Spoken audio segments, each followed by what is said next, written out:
হয়ে গেছে পূজা, আমার কোম্পানি আমাকে নোটিশ ছাড়াই জব থেকে বার করে দিয়েছে। কি বলছো তুমি? তোমাকে জব থেকে বার করে দিয়েছে? আমি তোমাকে বলেছিলাম না সেভিংসের টাকাটা বাঁচিয়ে রাখতে? কিন্তু তোমার তো স্বভাবই এটাই। এবার সংসার কি করে চালাবে তুমি? আমি দেখছি কিছু করা যায় কিনা।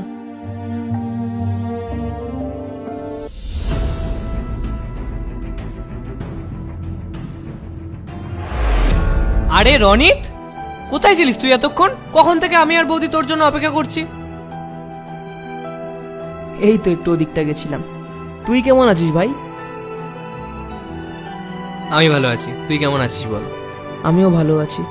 দুবাই সবকিছু কেমন চলছে বল? দুবাইতে তো সব ভালোই চলছে, কিন্তু আমি জানি তোর সবকিছু ভালো চলছে না। বৌদি আমাকে সবকিছু বলেছে। আরে গাধা, আমাকে তো একবার কল করতে পারতিস। আরে তোকে কল করে কি বা এমন টেনশন দিতাম? ছাড় না এসব। টেনশন?